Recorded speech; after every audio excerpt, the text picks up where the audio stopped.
गोरा चंद्र बोले जीव जागो जीव जागो।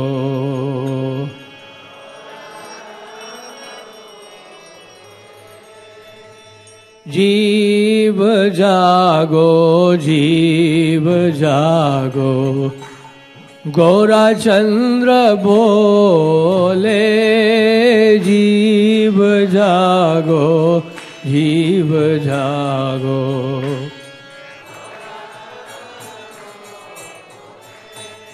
को निद्रा जाओ माया पिशाची रखोले।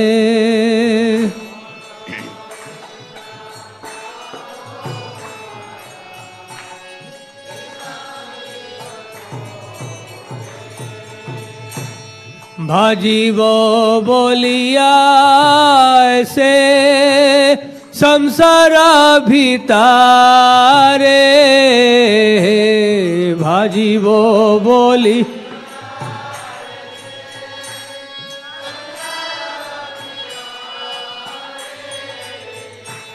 बोलिया रोहिले तुमी अविद्यार भारे।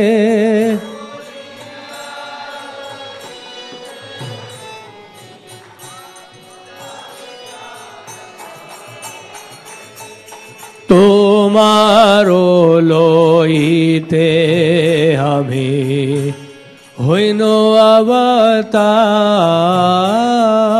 तुम्हारो लोईते हमें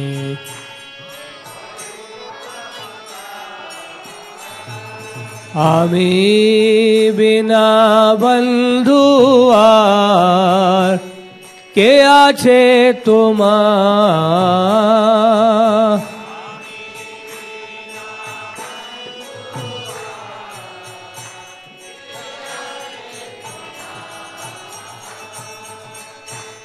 এনেছি ঔষধি মায়া নাশিবারো লাগি।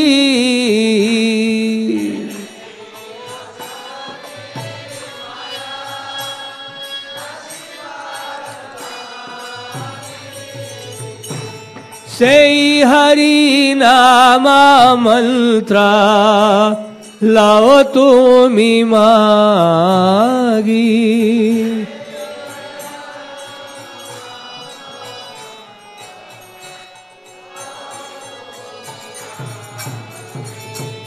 भक्ति विनोदा प्रभु चरणे पड़िया।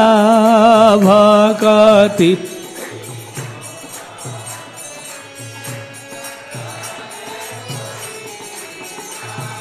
सेई हरि नामा मंत्रा लाइलो मगिया।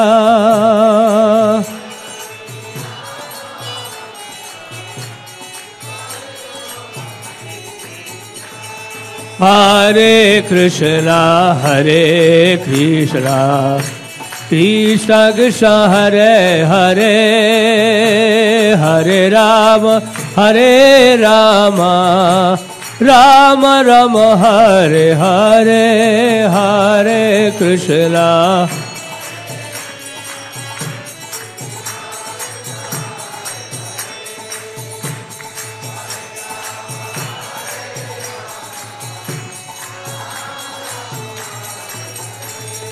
हरे Krishna Krishna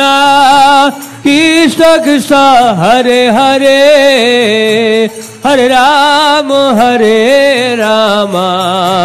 Ram Ram Hare Hare.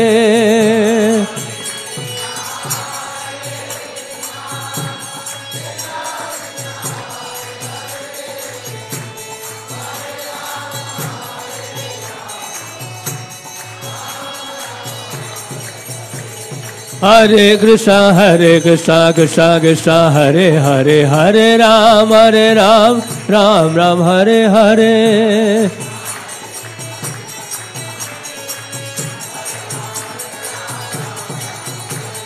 Hare Krishna Krishna Krishna Hare Hare Hare Ram Ram Ram Hare Hare.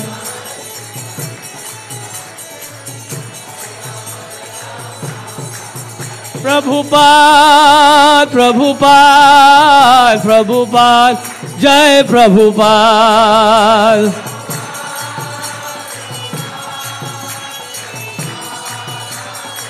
Jaya Jaya Prabhupada Prabhupada Prabhupada Jaya Prabhupada.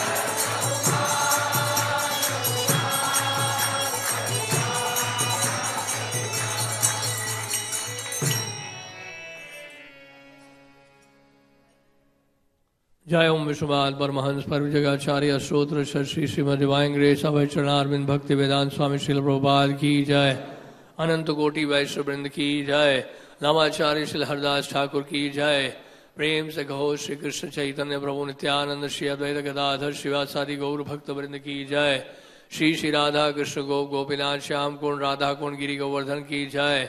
Ganga माई की जय, यमुना माई की जय, वृंद देवी तुलसी महारानी की जय, हरिनाम संकीर्तन की जय, Srila Prabhupada translated books distribution की जय, समवेद भक्त वृंद की जय। All glories to the assembled devotees Hare Krishna, all glories to the assembled devotees Hare Krishna, all glories to Shri guru and Gaurang. जय जय श्री चैतन्य जय नित्यानंदा,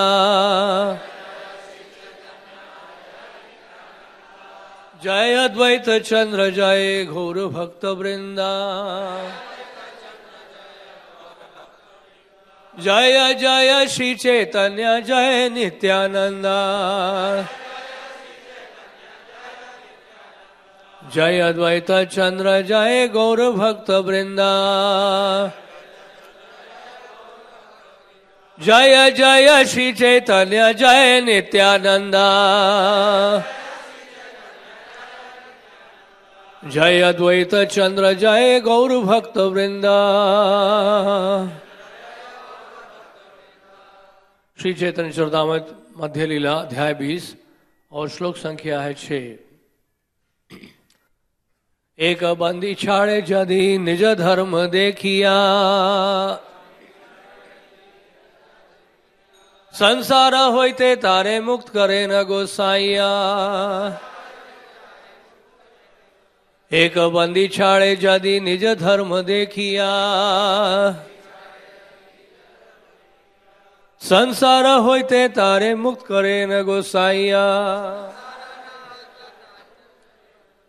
एक बंदी छाड़े यदि निज धर्म देखिया,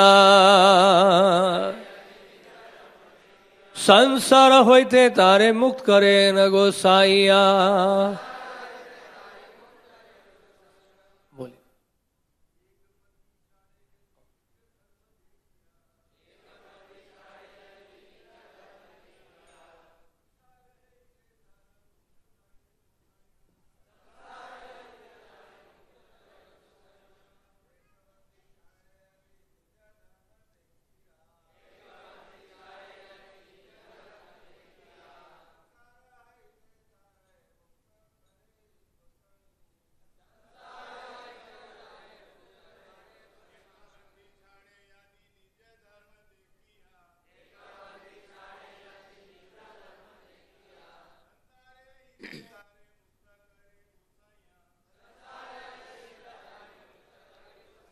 माताएं,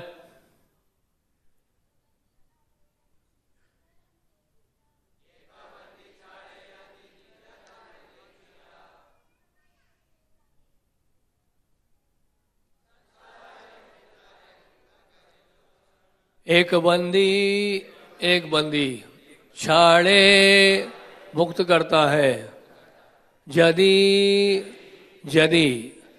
निज धर्म अपने निजी धर्म को देखिया देखते हुए संसार होते संसार के बंधन से तारे उसको मुक्त करे ना मुक्त करते हैं गोसाइया भगवान। अनुवाद और तात्पर्य श्रील प्रभुपाद के द्वारा। अनुवाद कृपा करके दोहराएं। यदि कोई व्यक्ति बद्ध जीव या बंदी व्यक्ति को धार्मिक नियमों के अनुसार मुक्त कर देता है तो भगवान उसे भी भवबंधन से मुक्त कर देते हैं। तात्पर्य, इस कथन से प्रतीत होता है कि सनातन गोस्वामी जो पहले नवाब के मंत्री थे, उस मुसलमान अधीक्षक को धोखा देने का प्रयास कर रहे थे। वह जेल अधीक्षक या तो सामान्य शिक्षा प्राप्त था या बिल्कुल ही निरक्षर था। उसके पास निश्चित रूप से आध्यात्मिक ज्ञान में उन्नत होने की आशा नहीं की जाती थी, किंतु उसे प्रसन्न करने के लिए ही सनातन गोस्वामी ने उसे शास्त्रों का पंडित कहकर उसकी प्रशंसा की थी। इससे पहले श्लोक में सनातन गोस्वामी ने प्रशंसा की थी, जेलर की प्रशंसा की थी। क्या कहा था सनातन गोस्वामी ने? तुम ही एक जिंदा पीर महाभाग्यवान, केताब कुरान शास्त्रे आछे तुम्हारा ज्ञान। सनातन गोस्वामी ने मुस्लिम जेलर से कहा, हे महोदय, आप संत पुरुष हैं और बड़े ही भाग्यशाली हैं। आप कुरान तथा अन्य शास्त्रों के ज्ञान से पूर्णतया अवगत हैं। वह जेल अधीक्षक इसे मना नहीं कर सका कि वह पंडित था, क्योंकि जब किसी को उच्च पद प्रदान किया जाता है तब वह अपने आप को उस पद के योग्य समझने लगता है। सनातन गोस्वामी आध्यात्मिक कर्म के प्रभावों की ठीक व्याख्या कर रहे थे और वह जेल अधीक्षक उनके कथन को उनकी जेल रिहाई से जोड़ रहा था। ऐसे असंख्य बद्ध जीव हैं जो इंद्र तृप्ति के पाश में माया द्वारा बंदी बनकर संसार में सड़ रहे हैं। जीव माया के पाश द्वारा इतना मोहित हो जाता है कि सुअर भी बद्ध अवस्था में अपने आप को तुष्ट मानता है। माया द्वारा दो प्रकार की आच्छादक शक्तियां प्रदर्शित की जाती हैं। पहली है प्रक्षेपात्मिका तथा दूसरी है आवरणात्मिका। जो व्यक्ति भवबंधन से छूटने के लिए दृढ़ संकल्प लेता है तब उसे प्रक्षेपात्मिका शक्ति अर्थात भटकाने वाली मायाबद्ध जीवन में बने रहने के लिए और इंद्र तृप्ति द्वारा संतुष्ट रहने के लिए बाध्य करती है। दूसरी शक्ति आवरणात्मिका द्वारा बद्ध जीव सुअर के शरीर में या मल के कीड़े के रूप में सड़ते रहकर भी संतुष्ट रहता है। बद्ध जीव को भवबंधन से छुड़ा पाना बहुत कठिन होता है, क्योंकि माया का पाश बहुत प्रबल होता है। यहाँ तक कि जब स्वयं पूर्ण पुरुषोत्तम भगवान अवतरित होकर बद्ध जीव को उनकी शरण में आने का आदेश देकर उसका उद्धार करना चाहते हैं, तब भी बद्ध जीव इसके लिए तैयार नहीं होता। इसलिए श्रील सनातन गोस्वामी ने कहा कि यदि कोई व्यक्ति अन्य व्यक्ति को माया के बंधन से छुड़ाने में सहायक होता है तो पूर्ण पुरुषोत्तम भगवान तुरंत ही उसे मान्यता प्रदान करते हैं। भगवद गीता 18:69 में भगवान कृष्ण ने कहा है, न च तस्मात् मनुष्येषु कश्चिन् मे प्रिय कृतमः भविता न च मे तस्मात् अन्यः प्रियतरो भुवि। यदि भगवान की कोई सबसे बड़ी सेवा की जा सकती है तो वह है बद्ध जीव के हृदय में भक्ति का संचार करना, जिससे वह बद्ध जीवन में से छूट सके। श्रील भक्तिनाथ ठाकुर ने कहा है कि वैष्णव को उसके प्रचार कार्य द्वारा पहचाना जाता है। प्रचार कार्य का अर्थ है बद्ध जीव को उसकी शाश्वत स्थिति के प्रति अवगत कराना, जिससे यहाँ निज धर्म कहा गया है। जीव की शाश्वत स्थिति है भगवान की सेवा करना। इसलिए भवबंधन से छूटने के लिए सहायता करने का अर्थ है जीव के इस सुप्त ज्ञान को जागृत करना है कि वह कृष्ण का सनातन सेवक है। जीवेर स्वरूप होए कृष्ण नित्य दास। महाप्रभु सनातन गोस्वामी को आगे इसकी और व्याख्या करेंगे। आवाज ठीक है? एक को तो नहीं आ रहा, पीछे सुनाई दे रहा सबको? तो ओम अज्ञानतिमिरन्धस्य ज्ञानाञ्जनशलाकया चक्षुरुन्मीलितं येन तस्मै श्रीगुरवे नमः। श्रीचैतन्यमनोभीष्टं स्थापितं येन भूतले स्वयं रूप कदा मह्यं ददाति स्वपदान्तिकं। जय श्री कृष्ण चैतन्य प्रभु नित्यानंद श्री अद्वैत गदाधर शिवासादि गौर भक्त वृंद। हरे कृष्ण कृष्ण कृष्ण हरे हरे, हरे राम राम राम हरे हरे। श्रील सनातन गोस्वामी और श्रील रूप गोस्वामी को बहुत ऊंचा पद प्राप्त हुआ था नवाब हुसैन शाह के द्वारा, और नवाब हुसैन शाह ने सनातन गोस्वामी को दबीर खास बनाया था। दबीर खास ये प्रधानमंत्री का पद था और रूप गोस्वामी को निजी सचिव यानी कि साकर मली की उपाधि दी थी सनातन गोस्वामी को, और दबीर खास की उपाधि दी गई थी श्रील रूप गोस्वामी को, जो कि निजी सचिव थे या फिर वित्त मंत्री भी थे। तो ये बहुत ऊंचा पद प्राप्त हुआ था। उनकी इच्छा नहीं थी ये पद स्वीकार करने के लिए, क्योंकि वो तो चैतन्य महाप्रभु के अनन्य भक्त थे, उनके निजी परिकर हैं चैतन्य महाप्रभु के। लेकिन नवाब ने कई बार धमकी दी, और ये धमकी दी कि वैष्णव समाज में वो कलह उत्पन्न करेगा, वैष्णवों को तंग करेगा, ब्राह्मणों को तंग करेगा, और यहाँ तक कि मंदिर भी तोड़ डालेगा। तो नवाब के भय से सनातन गोस्वामी और श्रील रूप गोस्वामी ने पद स्वीकार किया था। तो इनको उपाधि मिली थी, साकर मल्लिक की उपाधि मिली थी, और दबीर खास की उपाधि मिली श्रील रूप गोस्वामी को। तो सनातन गोस्वामी जब उनको पता चला कुछ समय के बाद कि नवाब ने आक्रमण कर दिया है उड़ीसा के ऊपर और कई मंदिर जो है तोड़ने लगा है, तो अब उसे सहा नहीं गया और उन्होंने फैसला कर लिया कि अब वो और नवाब की सेवा नहीं करेंगे। और सनातन गोस्वामी अब अपने सेवा में कार्य में नहीं जा रहे थे और अपने ही घर में बैठे हुए थे, और आप जैसे जो विद्वान वैष्णव ब्राह्मण हैं उनको लेकर बैठे थे और भागवत के ऊपर चर्चा कर रहे थे। तो नवाब ने पूछा कि क्या बात है, साकर मल्लिक अब बहुत दिन हो गए अभी तक आए नहीं, क्या हो गया, उनको छुट्टी ली हुई है उन्होंने? तो उन्होंने बताया, उन्होंने कहा मंत्री ने कहा कि जहाँ पर उनका स्वास्थ्य ठीक नहीं है, हमें पता चला है। तो नवाब ने कहा ठीक है, राजवैद्य को भेजा जाए। फिर राजवैद्य किस लिए है? तो राजवैद्य को भेजा गया। राजवैद्य ने आके देखा कि सनातन गोस्वामी कथा में और शास्त्र की चर्चा में मग्न है।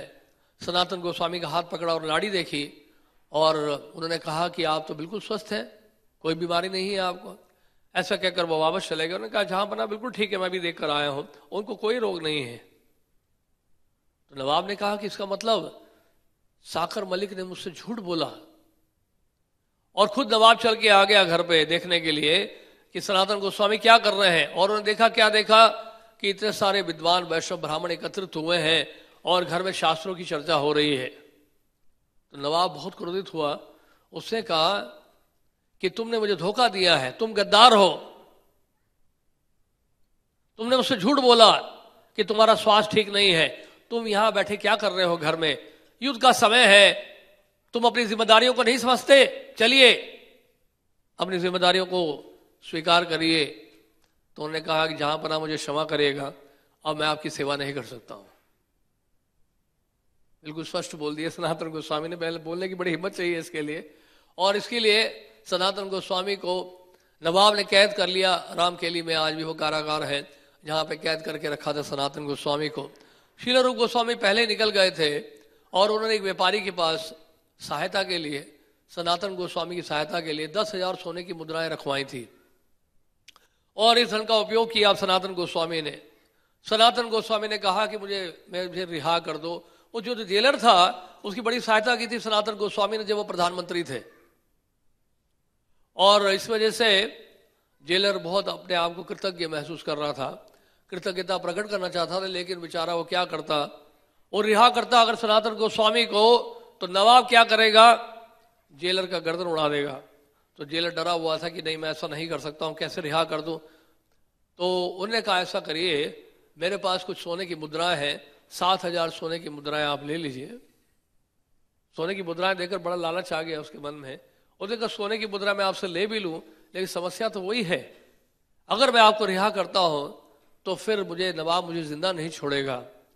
सनातन ने कहा चिंता मत करो, आप ये कहो कि मैं सुबह शौच के लिए गया था और गंगा स्नान के लिए जब गया तो गंगा जी में छलांग मारकर डूब गया, आत्महत्या कर ली मैंने। तो उन्होंने कहा ये विचार बड़ा अच्छा है आपका। और इस तरह से सनातन गोस्वामी ने इससे पहले जेलर को बहुत सारे उपदेश दिए थे। सनातन गोस्वामी ने उसमें से एक उपदेश ये दिया था, तो यहाँ लिखा हुआ है, क्या बोला, यदि कोई व्यक्ति बद्ध जीव या बंदी व्यक्ति को धार्मिक नियमों के अनुसार मुक्त कर देता है तो भगवान उसे भी भवबंधन से मुक्त कर देते हैं। कितनी बड़ी बात बोली सनातन गोस्वामी ने। इसका मतलब यह है कि मुक्त करने वाला व्यक्ति आवश्यक नहीं है कि स्वयं मुक्त हो, नहीं, क्योंकि भगवान अगर उस व्यक्ति को मुक्त कर रहे हैं जो मुक्त नहीं है, तो इसका मतलब यह है कि जो मुक्त नहीं है वो दूसरों को मुक्त कर सकता है जो मुक्त नहीं है। अब समझ तो ये कहने का मतलब ये है कि सनातन गोस्वामी इस तरह से संकेत दे रहे हैं कि अगर आप पीएचडी नहीं भी है, केवल 2+2 ही जानते हैं कि 4 होता है, तो इसका मतलब आप प्रचार करने के योग्य है। जितना आप जानते हैं उतना आप प्रचार कर सकते हैं। और दूसरी बात ये बताई है कि जीवन के अंतकाल में, जैसे कि भगवत गीता में भगवान ने कहा, यम यम वापि स्मरण भावम त्यजते अन्ते कलेवरम तम तम एवैति कौन्तेय सदा तद्भाव भावितः। जीवन के अंतकाल में जिसका स्मरण करेंगे, जिसका चिंतन करेंगे, उस तरह का स्वभाव आपको प्राप्त होगा, उस तरह की प्रकृति आपको प्राप्त होगी। तो ये जब कोई भक्त शरीर छोड़ते हैं, जीवन के अंतकाल में होते हैं, तो उनको जाकर हम कृष्ण कथा सुनाते हैं, हरि नाम सुनाते हैं, भगवान का स्मरण कराते हैं, तो सजाते हैं क्या होता है, क्योंकि जीवन के अंतकाल में आपने उस भक्त को कृष्ण का स्मरण कराया है, तो भगवान आपके कृतज्ञ हो जाते हैं और वो भी यही करते हैं आपके साथ, आपके लिए भी इस तरह की व्यवस्था करेंगे। इसका अर्थ ये नहीं है कि जब कोई शरीर छोड़ रहा हो तभी प्रचार शुरू करें हम लोग, तभी हम भगवत गीता लेके जाएं और भगवत गीता के श्लोक पढ़ के सुनाएं उनको, जब कोई शरीर छोड़ रहा हो। यानी कि हमें तो ये समझना है कि प्रत्येक व्यक्ति जो है, जो संसार में है, जो बद्ध अवस्था में है, वो कभी भी शरीर छोड़ सकता है। कोई गारंटी नहीं है कि कब कौन शरीर छोड़ देगा। परीक्षित महाराज ने कहा कि श्रृंगी ने मुझे शाप दे दिया है, अब अच्छा है कि मैं गंगा जी के तट पर जाऊं और सुखदेव गोस्वामी से भागवत सुनूं, क्योंकि मेरे पास केवल 7 दिन रह गए। परीक्षित महाराज को पता था कि उनके पास 7 दिन है, लेकिन हमें तो ये भी नहीं पता है कि हमारे पास 7 क्षण है। नहीं, बैठे बैठे ही भागवत कथा श्रवण करते ही हो सकता है शरीर छोड़ दे, भगवान के धाम में चले जाएं श्रवण करते हुए भागवत कथा का, नहीं। लेकिन हो सकता है हमारा इतना सौभाग्य नहीं है अभी, तो इसलिए कथा सुनी है अभी। तो फिर कहने का मतलब यह है कि जीवन के अंत काल तक हम लोग इंतजार ना करें। परीक्षित महाराज को पता था, हमें पता नहीं है। और सुखदेव गोस्वामी ने उनको क्या दिया, फिर कथा सुनाई, श्रीमद् भागवत सुनाया। इसका मतलब क्या है कि हमें यह सोचना चाहिए कि कोई कभी भी शरीर छोड़ सकता है, हमें जाके क्या करना चाहिए, उसको भगवत गीता से संदेश सुनाना चाहिए, भागवत सुनाना चाहिए कि आपके पास, आपको तो ये भी नहीं पता है कि आपके पास 7 क्षण है, इसके लिए आपके लिए कितना आवश्यक है भागवत का श्रवण करना, भगवत गीता का श्रवण करना। ये लिए आपके लिए पुस्तक लेके आए हैं, आपके लिए ग्रंथ लेके आए हैं, ये अनुपम भेंट लेके आए हैं कृष्ण भावना का। इसको आप पढ़ेंगे तो आपका जीवन सफल हो जाएगा, आपका जीवन धन्य हो जाएगा। तो ये बात हमें कभी नहीं भूलना है। तो इसलिए जीवन के अंतकाल का हम इंतजार ना करें, आज करें और अभी करें, कल करें सो आज करें सो अब, नहीं। फिर क्या बताया इसके बाद, कल करे सो आज करे सो अब। यानी कल की चिंता मत करिए, अभी की चिंता करिए। बता रहे हैं, अंग्रेजी में कहावत है, past has shaped the present and present will shape your future. इसका मतलब क्या है कि प्रेजेंट, वर्तमान समय जो है आपका बड़ा महत्वपूर्ण है, क्योंकि वर्तमान जो है आपका, अगर आप वर्तमान को कृष्ण भावना भावित बनाने का प्रयास कर रहे हैं तो वह भविष्य में भी आप कृष्ण भावना भावित रहेंगे। तो इसलिए कहने का मतलब है, आज और इस समय हम क्या कर रहे हैं कृष्ण भावना भावित होने के लिए, यह सबसे महत्वपूर्ण हमारे लिए उद्देश्य होना चाहिए, ये हमारा महत्वपूर्ण एजेंडा होना चाहिए।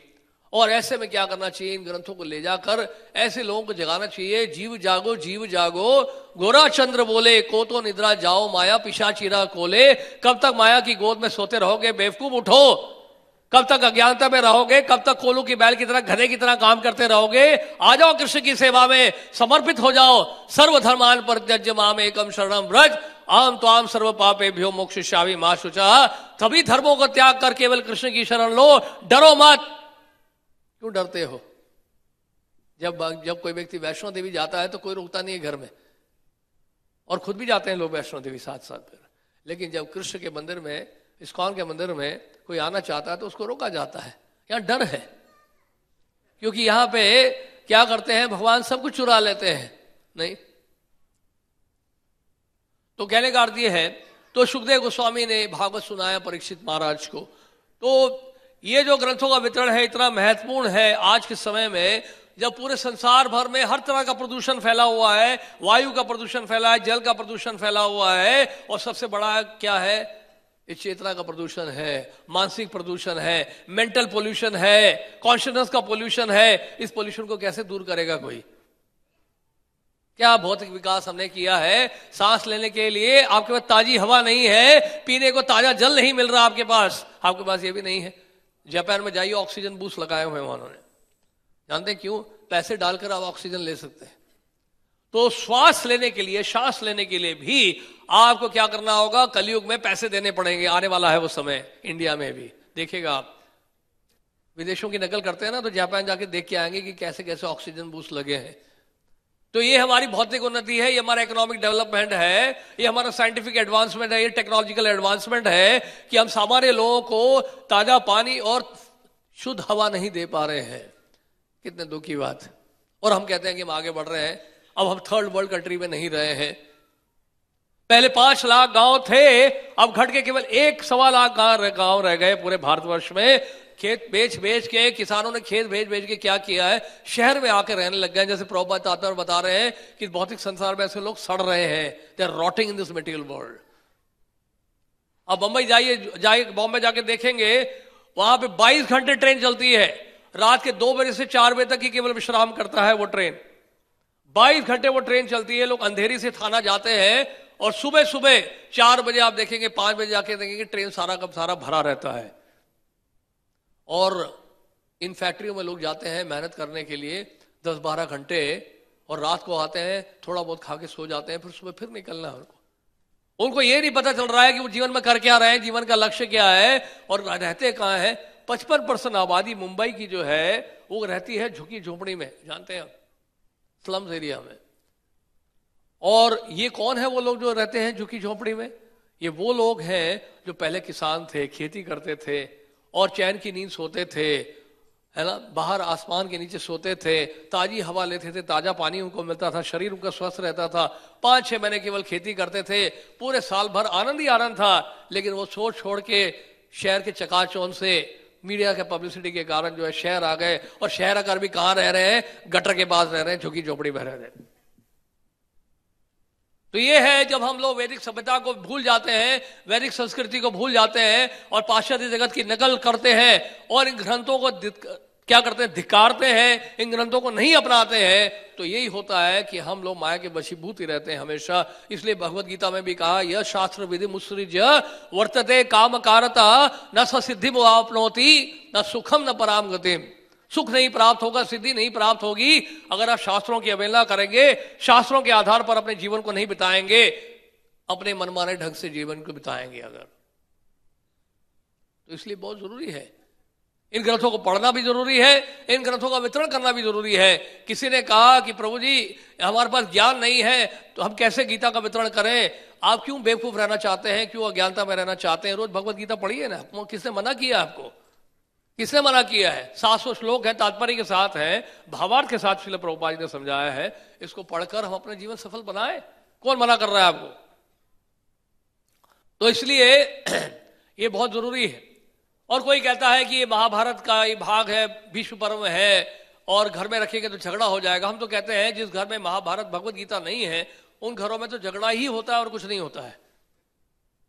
क्योंकि उन घरों में कौन है? उन घरों में धृतराष्ट्र है और उन घरों में दुर्योधन जैसे लोग हैं जो कौरव सेना में शामिल हो चुके हैं। उस घर में केवल कौरव ही कौरव रहते हैं क्योंकि उस घर में भगवत गीता नहीं गई है। क्योंकि भगवत गीता जाने का मतलब क्या है? संजय क्या कह रहे हैं भगवत गीता के अंतिम श्लोक में?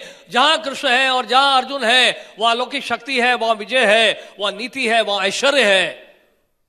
तो भगवत गीता के जिसके घर में होगी वहां झगड़ा कैसे होगा? वहां तो ये सब होगा, वहां अलौकिक शक्ति होगी, वहां विजय होगा, वहां ऐश्वर्य होगा, वहां नीति होगी, वहां कौरव नहीं होंगे, वहां सब पांडव सेवक बनेंगे। जिस तरह से हमारे भक्तों ने मंदिर के निर्माण कार्य के समय कई लोगों को पांडव सेवक बनाया, वो सब कौरव सेना में थे। उनके बाद जाकर जो है उन सबको राधा पार्षद की सेवा में लगाया, कृष्ण की सेवा में लगाया, वो सब पांडव सेवक बन गए।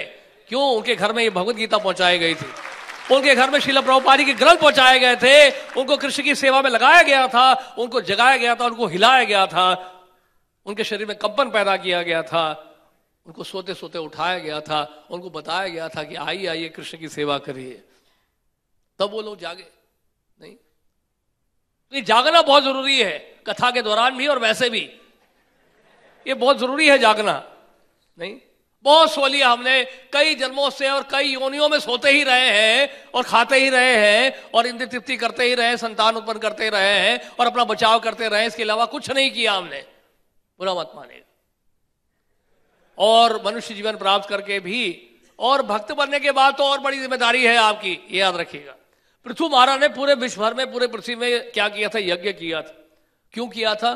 क्योंकि महाराज वेण, उनके पिता ने क्या किया? पूरे पृथ्वी का शोषण किया। सारे यज्ञ उन्होंने बंद करा दिए, ब्राह्मणों को तंग किया, गोहत्या की, क्रूरता का व्यवहार किया। सारे ब्राह्मण से परेशान हो गए, तंग हो गए। ब्राह्मणों ने मंत्र उच्चारण के द्वारा जो है महाराज वेण को खत्म कर दिया। और महाराज वेण से कौन प्रकट हुए? महाराज पृथु प्रकट हुए, भगवान के साक्त्य वेश अवतार, जिन्होंने पूरे पृथ्वी भर में क्या किया? यज्ञ किया फिर से, और पूरे पृथ्वी का पोषण किया। और उससे फिर क्या हुआ? पृथ्वी का फिर से उत्पादन बढ़ गया, प्रोडक्शन बढ़ गया फिर से। नहीं, यज्ञ करने का परिणाम था। अन्नाद भवन्ति भूतानि परजन्याद अन्न संभवा यज्ञात भवति परजन्यो। यज्ञ जब करते हैं तो बरसात होती है, जब बरसात होती है तो अन्न उत्पन्न होता है, पेट में जब भोजन जाता है। आज हम बड़े जो है अभिमानी होकर अहंकारवश सोचते हैं कि हमने सब कुछ जो है किया है। अगर बिजली आना बंद हो जाए आपके घर में तो घर में पानी नहीं आएगा, और ये ट्रक आना बंद हो जाए शहरों में तो आपके घर में सब्जी नहीं आएगी, अनाज नहीं आएगा। जानते हैं आप? क्योंकि ट्रक किससे चलता है? डीजल और पेट्रोल से चलता है। ये भी प्रकृति से मिलता है। प्रकृति का शोषण आप करेंगे, प्रकृति देना बंद कर देगी, माया आपका साथ देना बंद कर देगी, हवा पानी सारा बंद हो जाएगा, बिजली बंद हो जाएगा, आपको खाने को कुछ मिलेगा नहीं। आसपास कोई तालाब कुंड नहीं है यहाँ पर। ये जो आसपास जो टैंक बने ना बड़े बड़े, उसमें छलांग मार मार के लोग जो जाएंगे पानी लेने के लिए, उसके लिए झगड़ा होगा और तीसरा विश्व युद्ध शुरू हो जाएगा। इस कारण से, पानी की वजह से और हवा की वजह से और भोजन की वजह से खाने को कुछ मिलेगा नहीं। नट बोल्ट्स और माइक्रोचिप्स खाएंगे कंप्यूटर का? बताइए, ये हालत होने वाली है भविष्य में, कलयुग में। देखते जाइएगा, सिर्फ समय का है इंतजार, आप देखते जाइए क्या क्या होने वाला है। इसलिए जो यज्ञ में भाग नहीं लेते हैं उनको क्या कहते हैं? कलौ शूद्र संभवः, स्कंद पुराण में दिया गया है। जो यज्ञ में भाग नहीं लेता है, अरे कम से कम जजमान तो बन जाओ। अगर यज्ञ नहीं कर सकते हो तो जजमान बनने के लिए भी लोग तैयार नहीं है, इस संकीर्तन यज्ञ में भाग लेने के लिए भी तैयार नहीं है। अगर खुद संकीर्तन नहीं कर सकते आके खड़े तो हो जाओ साथ में संकीर्तन करने के लिए। तो इसलिए बोला गया है कृष्ण वर्णन तुषा कृष्णम सांगो पांगा अस्त्र पार्षदम यज्ञ संकीर्तन प्राय यजंती सुमेशा। कहने का मतलब यह है, कृष्ण वर्ण किसको कहा जाता है? जीव गोस्वामी कहते हैं जो बार बार कृष्ण का नाम लेते हैं उनको कृष्ण वर्ण कहते हैं। और वो क्या करते हैं? वो संकीर्तन यज्ञ करते हैं। बहुत बुद्धिमान होते हैं वो, they are very very intelligent, जो यज्ञ में भाग लेते हैं, संकीर्तन यज्ञ में भाग लेते हैं। इसमें घी की आवश्यकता नहीं है, क्योंकि आजकल जितने भी यज्ञ हो रहे हैं बाहर, उसमें सब डालडा घी डाला जाता है। ब्राह्मण है नहीं, इनको कुछ पता ही नहीं है ब्राह्मणों को मंत्र का क्या उच्चारण कर रहे हैं, और ऐसी पर रटते रहते हैं कुछ भी। लेकिन यज्ञ का जो है परिणाम जो है दुष्कर ही होता है, उसको लाभ ना मिलकर हानि में होती है उससे। लेकिन जो संकीर्तन यज्ञ करेंगे निश्चित रूप से आपको निर्धारित उसका फल मिलेगा। यज्ञ करने का मतलब क्या होता है? यज्ञ का मतलब क्या है कि आप अपना बिल चुका रहे हैं, आप हवा ले रहे हैं, पानी ले रहे हैं, बिजली ले रहे हैं, सूर्य की रोशनी ले रहे हैं, प्रकृति से बहुत कुछ ले रहे हैं, बदले में कुछ आप देंगे नहीं, कुछ सैक्रिफाइस नहीं करेंगे, कुछ यज्ञ नहीं करेंगे। अगर नहीं करेंगे तो सब बंद हो जाएगा, हवा पानी सारा बंद हो जाएगा। और BS का जो है आप जो है बिजली का बिल नहीं चुकाते हैं तो आपके घर में बिजली थोड़ा आएगी। फिर भी देखिए भगवान की कितनी कृपा है, कृष्ण की कृपा कितनी है कि इसके बावजूद ही भगवान हमें दे रहे हैं। भगवान को कितना धन्यवाद करना चाहिए, राधा पार्थसारथी को। इतना कुकर्म करने के बाद भी, यज्ञ ना करने के बावजूद भी ठाकुर जी दे रहे हैं हमें, ये उनकी कृपा है। और मान लीजिए अब यज्ञ करेंगे तो क्या चमत्कार होगा। देखिए अब देखिए हमारी संस्था को अंतर्राष्ट्रीय श्री कृष्ण भावना अमृत संघ के लगभग 14 मंदिर कम से कम हो गए दिल्ली NCR में। ये किसका फल है? इस यज्ञ का फल है, संकीर्तन यज्ञ का फल है। जब संकीर्तन यज्ञ होता है तो जानते हैं क्या होता है? आपको गोपाल भूमि मिलती है, गोपाल की भूमि मिलती है। और जब गोपाल भूमि मिलती है तो उसमें ही होलीदास गोपाल कृष्ण गोस्वामी महाराज जो है वो मंदिर का निर्माण करते हैं। किस लिए वो मंदिर का निर्माण किस लिए करते हैं उस गोपाल भूमि में? क्योंकि इस गोपाल भूमि में क्या होने वाला है? फिर से संकीर्तन यज्ञ होने वाला है। और जब फिर संकीर्तन यज्ञ होगा, फिर जमीन मिलेगी, फिर मंदिर बनेगा, फिर यज्ञ होगा, फिर जमीन मिलेगी, फिर मंदिर बनेगा। और वो यज्ञ क्या है? कलयुग में संकीर्तन है, इन ग्रंथों का वितरण है। ग्रंथों का वितरण आप करते रहेंगे, संकीर्तन आप करते रहेंगे, देखिए चमत्कार, किसी चीज की कमी नहीं होगी। प्यारे नारे हो जाएंगे आपके, चमत्कार हो जाएगा, संसार में किसी चीज की कमी नहीं रहेगी। और जो यज्ञ में भाग रहे हैं ना, वही केवल सुरक्षित रहेंगे, बाकी सब के सब खत्म हो जाएंगे। जिस तरह से भगवान कृष्ण ने अर्जुन को कहा कि आप 5 पांडवों के अतिरिक्त सब के सब मारे जाएंगे। देखो इस विराट रूप में मैं दिखा रहा हूं तुम्हें तो केवल निमित्त मात्र बनना है, निमित्त मात्र भव सवे साचिन। यानी कहने का मतलब है आप संकीर्तन यज्ञ में केवल भाग लीजिए, आपकी विजय होगी, अलौकिक शक्ति होगी, ऐश्वर्य होगा, नीति होगी, सब कुछ होगा, हर तरह का फायदा होगा आपको। अरे आप उस फायदे में फंसिएगा मत, और यज्ञ करना होगा और तपस्या करनी होगी। भगवत गीता में भगवान कहते हैं यज्ञ दान तपस्या जो है कभी नहीं त्यागना चाहिए, ये महात्माओं को भी शुद्ध करता है। अगर आप महात्मा नहीं भी है, कहते मैं तो महात्मा नहीं हूं, तो इसके लिए तो आपके लिए तो बहुत जरूरी है अगर महात्मा नहीं है तो, और अगर महात्मा बन गए तब तो बहुत ही जरूरी है, क्योंकि अब महात्माओं को भी शुद्ध करने वाला है ये यज्ञ, ये दान, ये तपस्या। तपो दिव्यम पुत्र का ये न सत्वम शुद्धेद यस्मात् ब्रह्म सौख्यम तो अनंतम। क्या बोला भगवान ऋषभदेव ने कहा कि दिव्य तपस्या करने से क्या होता है, अनंत सुख की प्राप्ति होती है, दिव्य आनंद की प्राप्ति होती है। हमारे भक्तों ने बताया जब से हम लोग सुबह सुबह निकल गए ग्रंथों का वितरण करने के लिए, ऐसा आनंद की अनुभूति हो रही है, आज तक इतना आनंद की अनुभूति आज तक हमें नहीं हुई है। पूछिए, आप भक्तों से पूछिए जो सुबह सुबह निकल रहे हैं ग्रंथों के वितरण में, क्या वैराग आ रहा है उनके जीवन में, क्या उनकी तीव्रता से भक्ति बढ़ रही है और कृष्ण की तरफ खींचे जा रहे हैं। ये है कमाल। तो इस प्रकार देखिए, आप सारंग ठाकुर की कथा में देखिए, सारंग ठाकुर ने एक मृतक शरीर को जीवित कर दिया हरिनाम सुना के। वो जो है व्यक्ति मरा हुआ था, उसका नाम था मुरारी चैतन्य। वो लड़का जो है मरा हुआ था वो, और उसपे उनके घर वालों ने जो है क्या करते, बंगाल में क्या करते हैं, कोई व्यक्ति मर जाता है तो कई बार सांप से अगर डसा होता है तो उसको फिर क्या करते हैं, गंगा जी में फेंक देते हैं, अगर सांप से कोई डसा होता है तो गंगा जी में फेंका हुआ था। और सारंग ठाकुर को चैतन्य महाप्रभु ने कहा कि आप दीक्षा क्यों नहीं देते हैं, वृद्ध हो गए हैं, गोपीनाथ जी की सेवा कर रहे हैं, किसी की सहायता लो, किसी को शिष्य बनाओ। सारंग ठाकुर जो है वो अपने भजन में मग्न थे, शिष्य बनाना नहीं चाहते थे, लेकिन चैतन्य महाप्रभु ने आज्ञा दी। उन्होंने कहा ठीक है, कल सुबह जिसको मैं देखूंगा पहले व्यक्ति को, उसको मैं दीक्षा दूंगा।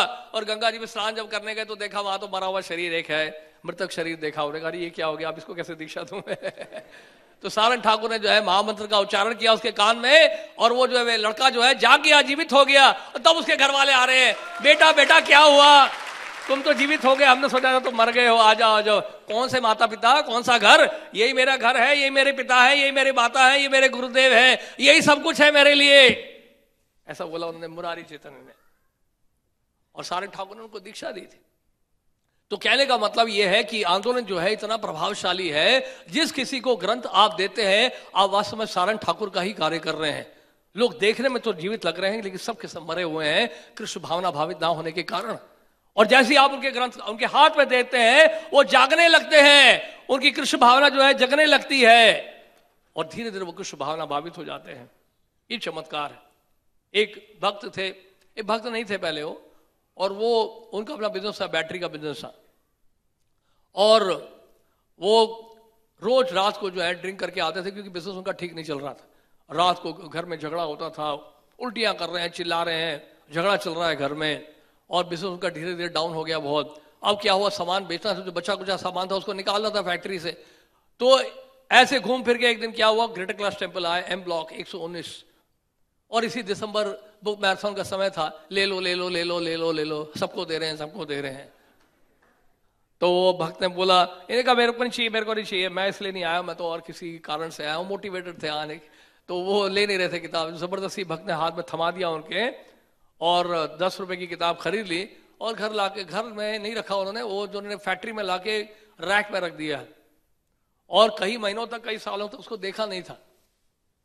और जब बिजनेस ऑलमोस्ट खत्म हो गया और फैक्ट्री का सारा सामान बेचना ही था, और जब उन्होंने रैक में जब देखा कि सामान हटाने लगे तो वो किताब नजर आई जिसमें धूल जमी हुई थी। किताब से धूल हटाई, किताब खोली, प्रभुपाद जी लिख रहे हैं this books are like time bomb.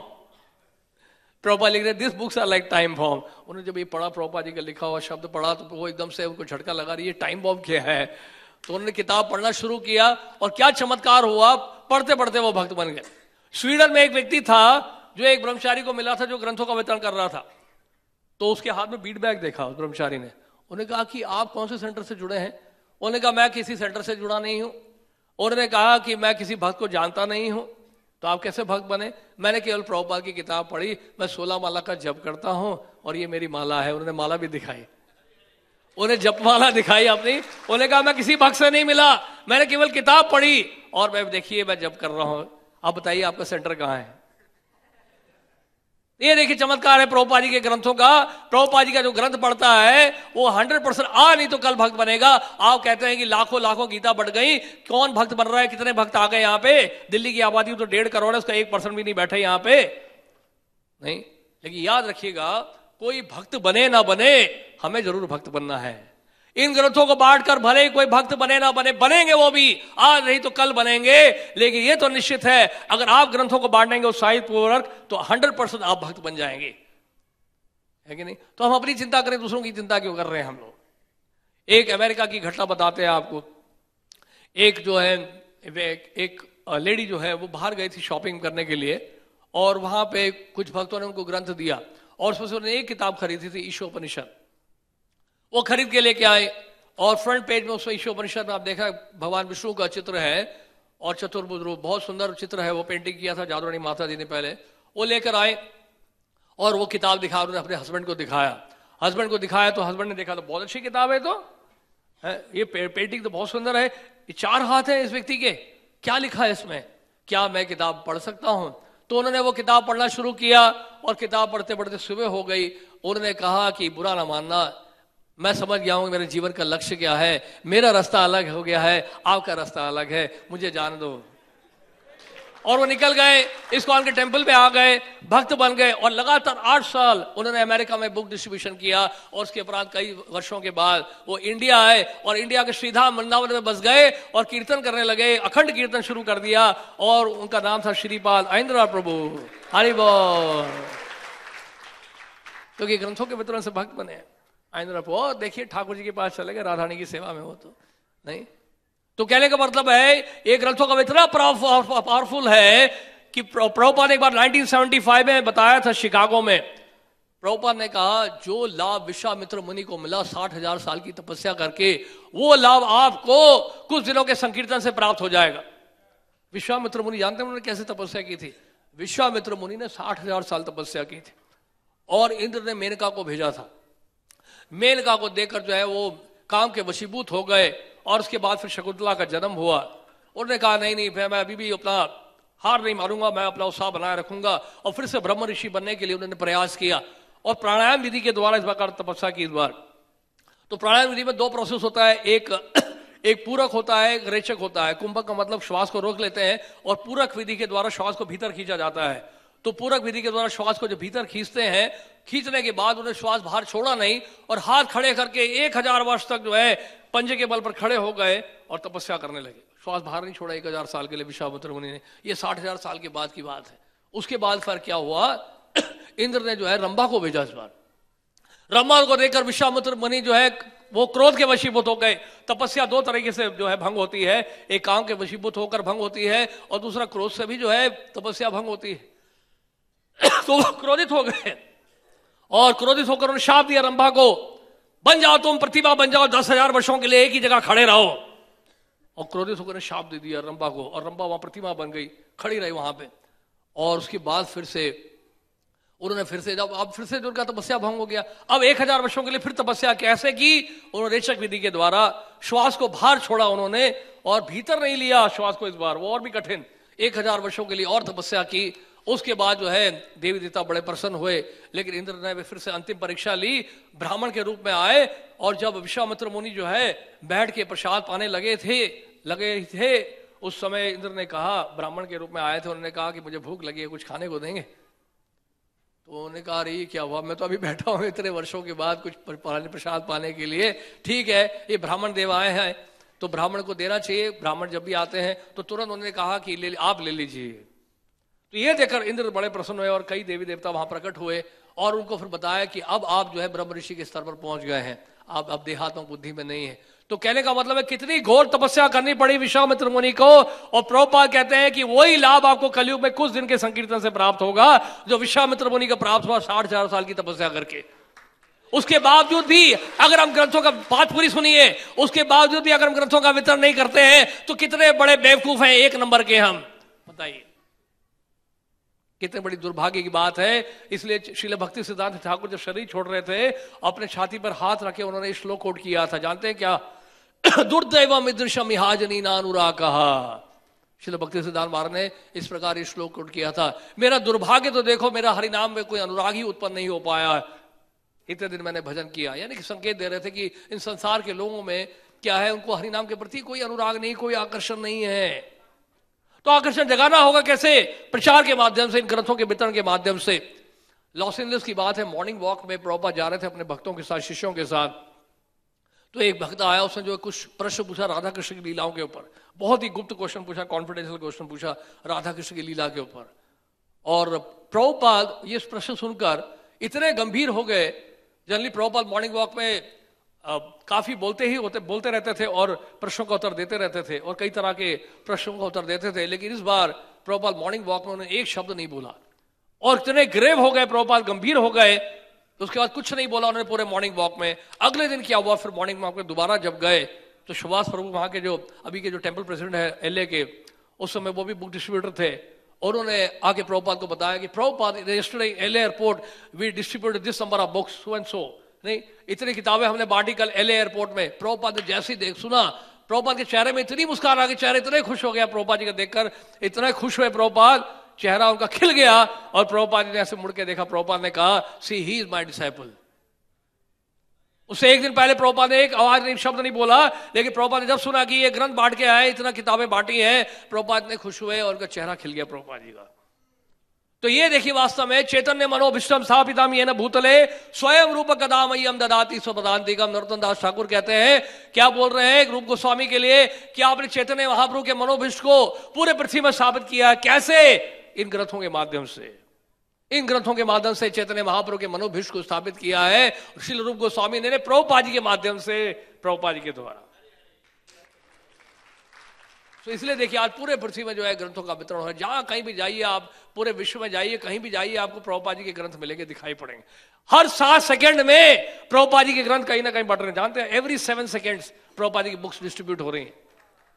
Her 7 second में प्रभुपाद जी की ग्रंथ जा रही। कितनी किताबें, 55 करोड़ से अधिक जो है ग्रंथ बढ़ चुके हैं 1966 से अभी तक 2016 तक 2017 तक 55 करोड़ से अधिक किताबें बढ़ चुकी हैं। 80 अंतर्राष्ट्रीय भाषाओं में इसका अनुवाद हो गया है। प्रभुपाद जी को उनके गुरु महाराज ने कहा कि जब भी धन मिले आप ग्रंथ छापिएगा, और प्रभुपाद ने इस इंस्ट्रक्शन को इतने जो है विस्तार से इसको जो है पूरा किया कि विश्व की अनेक भाषाओं में इसको पब्लिश करवाया।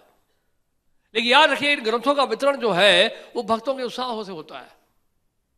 चेहरा आपका मुरझाया हुआ है सड़े हुए टमाटर की तरह, और आप एक गीता लेके जा रहे हो हताश होकर, ये कि जबरदस्ती मुझे भेज दिया गया बुक डिस्ट्रीब्यूशन में, आपसे एक गीता भी नहीं निकलेंगी। भगवान आपको कभी माध्यम नहीं बनाएंगे। निमित्त मात्र का मतलब होता है वो निमित्त जो है वो भी बहुत शार्प होना चाहिए। नहीं, सब्जी काट रहे हैं, सेब काट रहे हैं और चाकू आपका शार्प नहीं है तो निमित्त मात्र बनने का क्या फायदा। तो निमित्त मात्र मतलब है कि हमें शार्पनेस लाना पड़ेगा।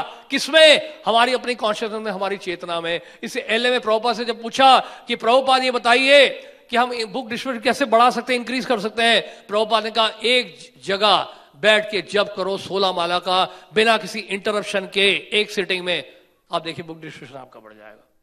अगर आप सब ये भक्त लोग जितने यहां बैठे हैं अगर ये प्रण कर लें कि कम से कम मैराथन में करते रहेंगे तो आदत पड़ जाएगी।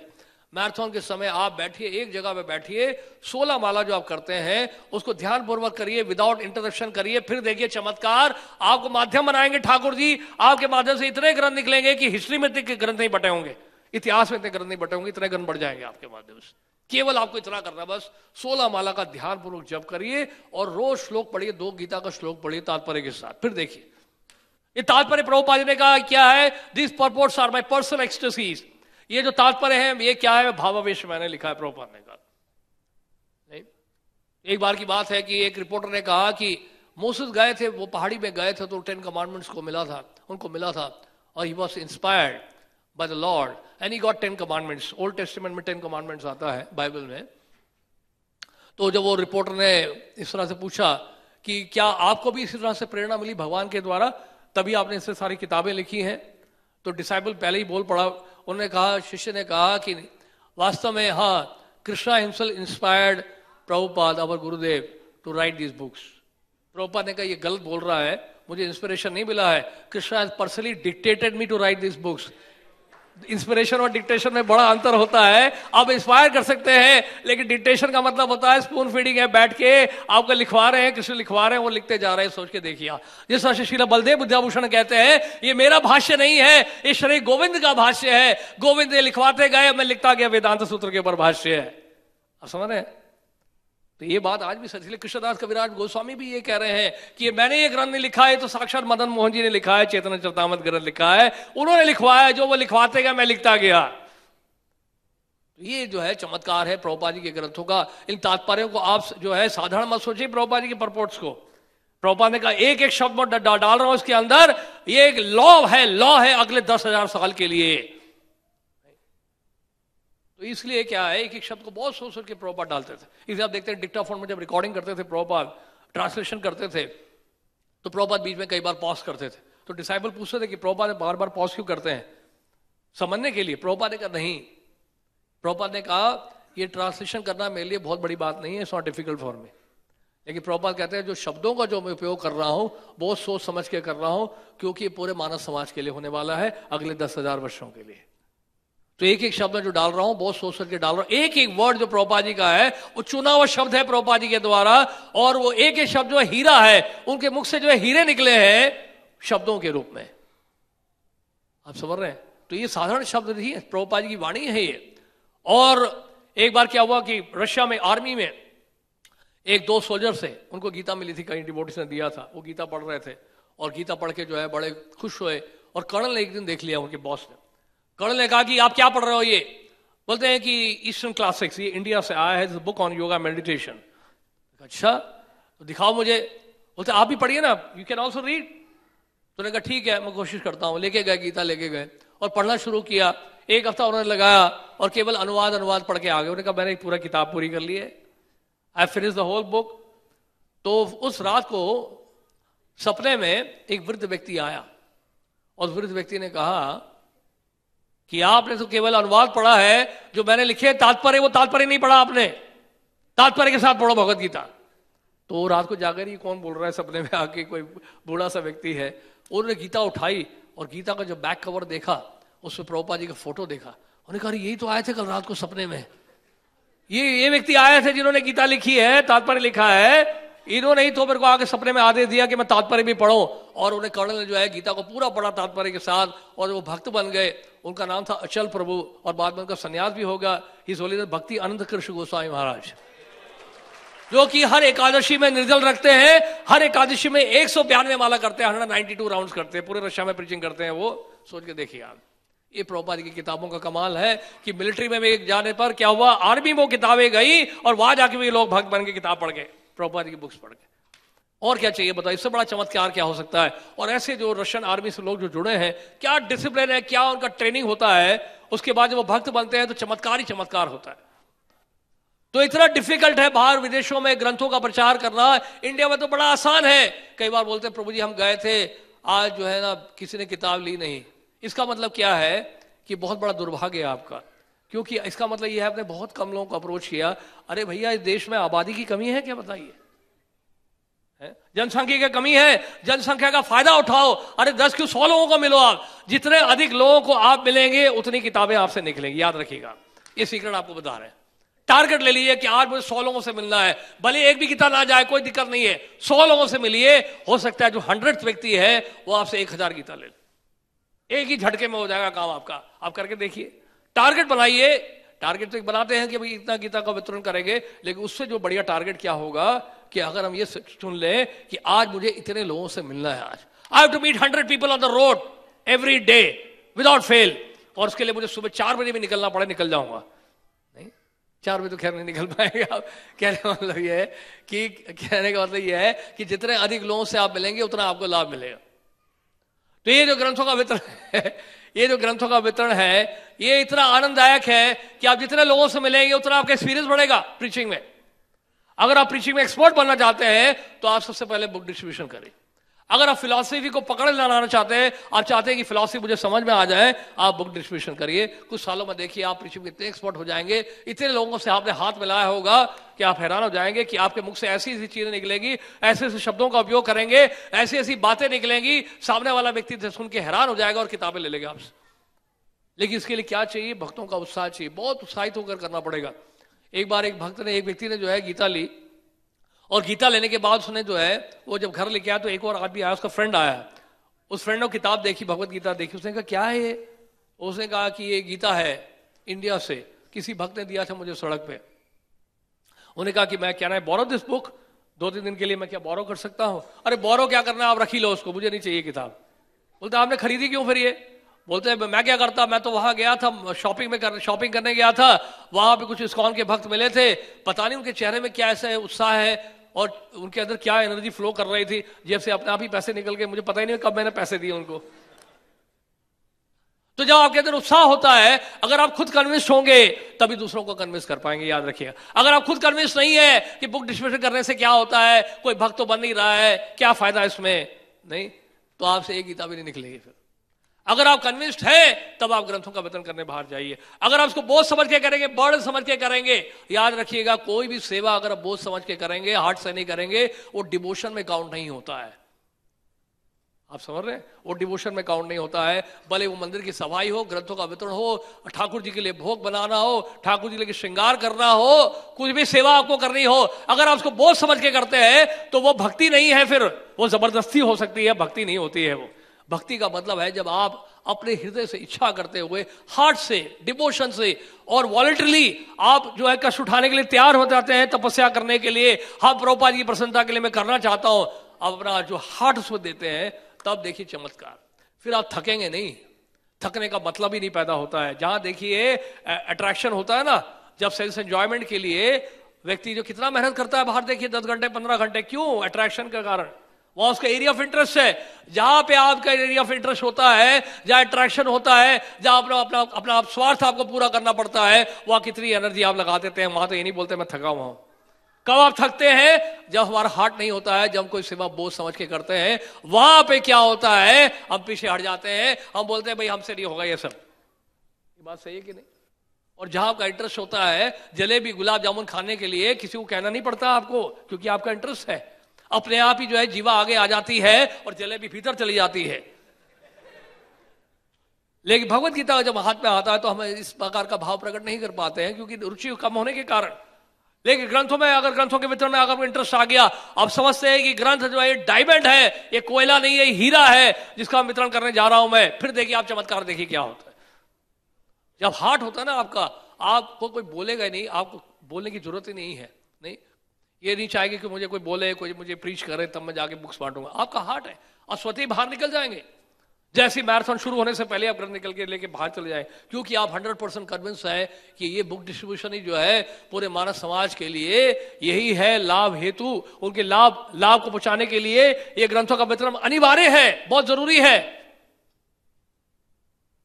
तो ये आप देखिए लॉस एंजलिस में उन दिनों प्रभुपाद जी के टाइम में 74-75 की बात है, लॉस एंजलिस में करीब 400 डिवोटीज रहते थे और 300 डिवोटीज थे, जिसमें 17 संकीर्तन पार्टी थी। कितनी थी? 17 संकीर्तन पार्टी। आज हमारे मंदिर में क्या 4 संकीर्तन पार्टी हमने डेवलप किए हैं फॉर द टाइम में। एक हमारा पीबीटी का है जिसमें करीब 45 भक्त हैं, नए भक्त हैं जो ग्रंथों का वितरण कर रहे हैं और बहुत सक्सेसफुल हुए हैं। और रुद्रपुर में और लखनऊ में और बनारस में भी है। बनारस में भी हजारों गीता निकाल रहे हैं, जब मायावादियों का अड्डा है काशी में, वहां पे भी भगवत गीता का वितरण कर रहे हैं, बड़ी तादाद में कर रहे हैं। और दूसरा हमारा जो है जानवा अवधूत और धर्म नारायण प्रभु का टीम है, लोकल टीम है, ये लोकल दिल्ली एनसीआर में कर रहे हैं ये लोग। कभी कभी चले जाते हैं थोड़ी दूर, ग्रेटर नोएडा और बुलंदशहर जाते हैं, तो ये भी ग्रंथों का वितरण कर रहे हैं। दूसरा टीम है। तीसरा टीम हमारा मधुसूदन प्रभु का है, इस समय वो विजयवाड़ा में है, साउथ इंडिया में है, मधुसूदन प्रभु का टीम है। और चौथा टीम हमारा सुंदर माधव प्रभु का, वो अभी जम्मू की तरफ गए हैं। तो ये 4 संकीर्तन टीम है जो हमने तैयार किए हैं। इस तरह की टीम आप भी तैयार करिए, एक दूसरे को देखकर, एक दूसरे का उत्साह देकर आपका उत्साह बना रहेगा। नहीं, ये जो पंछी होते हैं ना, जो उड़ते हैं, आपने देखा होगा कबूतर सुबह 7 बजे करीब आई है यहाँ पे बाहर आकाश में, देखिए एक साथ उड़ते हैं, एक साथ घूमते रहते हैं। तो संघ में बड़ी शक्ति होती है। जब अगर आपको ग्रंथ बांटना नहीं आता है, आप जानते नहीं कैसे बुक डिस्ट्रीब्यूशन करें, तो ऐसे भक्तों के साथ जाइए जो ग्रंथों का वितरण करते हैं रोज, तो देख देख के आप भी सीख जाएंगे। तो कहने का मतलब यह है कि हमें वॉलंटरी जो है इन कष्टों को अपनाना पड़ेगा, तपस्या को स्वीकार करना पड़ेगा। प्रभुपाद जी जब बॉम्बे में थे, वहां पे जुहू टेम्पल का जब कंस्ट्रक्शन हो रहा था, तो इस वाले तबाल कृष्ण महाराज भी आए थे वहां पे, और तबाल कृष्ण महाराज ने बोला था कि प्रभुपाद यहाँ पे तो बेसिक फैसिलिटीज भी नहीं है, और हम तो, हमारा तो अमेरिकन बैकग्राउंड है, कैसे एडजस्ट करें। तो प्रभुपाद ने कहा क्या आप शुद्ध नहीं होना चाहते हैं? फिर एक दिन उन्होंने प्रभुपाद से कहा कि प्रभुपाद आजकल मैं बहुत स्ट्रेस में हूँ, पूरे दिन ये जो है इनके साथ, लेबर्स के साथ और कंस्ट्रक्शन में लगे रहना पड़ता है, I am so much stress, I am so much in anxiety. फिर उन्होंने कहा कि प्रभुपाद मैं बहुत स्ट्रेस में हूँ। प्रभुपाद ने कहा I am also in stress. फिर उन्होंने कहा कि Prabhupada I am struggling to chant. Prabhupada ने कहा I am also struggling to chant. फिर प्रभुपाद उनको एक बात बताई। प्रभुपाद ने कहा, your anxiety that you are not able to chant, this will take you back to Godhead. Your chanting will not take you back to Godhead, but your anxiety that you are not able to chant, that will take you back to Godhead. इसका मतलब ये नहीं कि chanting नहीं करना है, इसका मतलब ये है कि चैंटिंग के पीछे जो एंग्जाइटी है, जैसे कुंती महारानी प्रार्थना कर रही है, विपदा संता ता शाश्वत तत्र तत्र जगत गुरु भवद दर्शनम स्याद अपूर्व भवद दर्शनम। जब आप कष्ट स्वीकार करते हैं, वॉलंटरी का स्वीकार करते हैं, तो क्या होता है, उस समय स्वाभाविक रूप से आप भगवान का चिंतन करते हैं, भगवान का स्मरण करते हैं। यही पर्पस है, क्योंकि ये बुक डिस्क्रिप्शन में क्या है, ये समाधि है, ये मेडिटेशन है। प्रभुपाद ने भागवतम में 10th कैंटो में लिखा है कि this is samadhi where there is complete absorption of Krishna consciousness. Krishna भावना में आप कंप्लीटली जब एब्जॉर्ब हो जाते हैं, वो समाधि का स्टेज होता है, और उस समय actually you are in the liberated platform. इसलिए प्रभुपाद ने कहा कि कोई अगर कहता है, किसी भक्त ने कहा कि प्रभुपाद बहुत रजोगुण है, बाहर बहुत माया का प्रभाव है, प्रभुपाद ने कहा when you are in sankirtan maya can not touch you. जानते हैं आप, maya can not touch you का मतलब क्या है? That means you are on the liberated platform. जब आप ग्रंथों का वितरण करते हैं, then you are actually on the liberated platform. More से मटेरियल नेचर आपके काम नहीं करते हो आपके ऊपर। तो इन ग्रंथों के बुक डिस्ट्रीब्यूशन में इतना पावर है, इतना पावर है, आपको केवल आजमाना होगा। एक बार आपको इसका नेक्टर मिल गया, ये इतना बड़ा नशा है, इस नशे की ऐसी लत लग जाएगी, पूरे जीवन भर ये नशा नहीं उतरेगा। आप बोलेंगे कब आएगा बुक मैराथन, कब हम कष्ट उठाएंगे, कब ग्रंथों के वितरण में बाहर जाएंगे, वो समय का आप इंतजार करेंगे। फिर देखिए आप क्या चमत्कार होता है। इतनी किताबें निकलेंगी, इतनी किताब निकालेंगे, संभालने के लिए नहीं होंगे ऐसे, और लोग कम पड़ जाएंगे। आप जाइए विदेशों में, जाइए, विदेशों की बात कर रहे थे कि कितना डिफिकल्ट है वहां बुक डिस्ट्रीब्यूशन। 10 किलोमीटर तक लोग अगर नजर आते हैं, अगले 10 किलोमीटर के लिए कोई नजर नहीं आता है ना। और यहां पे हर 10 कदम में 100 लोग नजर आते हैं। आप यहां मंदिर से बाहर उतर जाइए, चारों तरफ देखिए लोग ही लोग नजर आ रहे होंगे अब नहीं। और ऐसे ऐसे इलाके जहां इतनी भीड़ है, इतनी भीड़ है, जनसंख्या की कोई कमी नहीं है। 10 नहीं लेते हैं तो और 10 के बाद जाओ, और 10 नहीं लेते हैं तो और 10 के बाद जाओ, और 10 नहीं लेते हैं और 10 के बाद जाओ। जनसंख्या की कोई कमी नहीं है। ये चैतन्य महाप्रभु की कृपा है, विशेष रूप से इस भारतवर्ष में प्रभुपाद जी की भी बड़ी कृपा है। तो ये देखिए ग्रंथों का वितरण जो है, हम लोग इसको बड़े जो है गंभीरता से लें। आपको एक और घटना बताते हैं, यूरोप की घटना बताते हैं।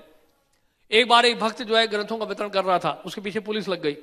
विदेशों में हर जगह तो आप बुक्स बांट नहीं सकते, रिस्ट्रिक्शन बहुत सारा है। तो वहां उस भक्त के पीछे जो है पुलिस लग गई, और एक ऑडिटोरियम में एक बुचर्स का कॉन्फ्रेंस हो रहा था। बुचर्स कॉन्फ्रेंस, अवार्ड सेरेमनी था, और बुचर्स को अप्रिशिएट करने के लिए, उनको एनकरेज करने के लिए उनके लिए अवार्ड्स दिए जाने थे। तो ये भक्त भागेगा, पुलिस से डर रहा था, और ऑडिटोरियम के पीछे के रास्ते से अंदर चला गया, और ग्रीन रूम एंटर कर लिया उसने। और वहां देखा कि ऑर्गेनाइजर जो है आपस में कुछ डिस्कस कर रहे हैं स्टेज के पास। तो ऑर्गेनाइजर से कहा कि बहुत भारी भूल हुई है, वी आर सो डिसऑर्गेनाइज्ड। जिस व्यक्ति ने गिफ्ट लेके आना था वो अभी तक पहुंचा नहीं है, हम क्या देंगे? ये सेरेमनी फंक्शन हम लोग कर रहे हैं अवार्ड देने के लिए, और हमारे पास अवार्ड ही नहीं है। What is this nonsense? आपस में थोड़ा सा डिस्कस कर रहे थे। तो ये डिवोटी ने कहा कि sir may I help you? I got some books from India, Eastern classics. This is Bhagavad Gita, the book on yoga and meditation. And I've got so many other books with me. देखिए, तो उन्होंने देखा बहुत बढ़िया pack. Prabhupada इसलिए बोला our books are quality outside and quality inside. Prabhupada ने कहा, तो किताब इतना अट्रैक्टिव लग रहा था।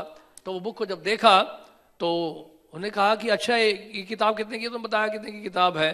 उन्होंने कहा आपके पास ये ऑडिटोरियम में जितने लोग बैठे इतनी किताबें होंगी। हाँ बस पास में खड़ी है संकीर्तन में, जितनी चाहिए आपको दे देते हैं। किताबों की कोई कमी नहीं है, आपकी कमी है। अब आप बोलिए, इशारा करिए, संकेत दीजिए, बस सारी किताबें दे दी। जितने कसाई आए थे सबको एक एक प्रभुपाद की किताब मिल गई। हरि बोल, श्रील प्रभुपाद की जय। एक कारपेंटर आया था एक मंदिर में अमेरिका में।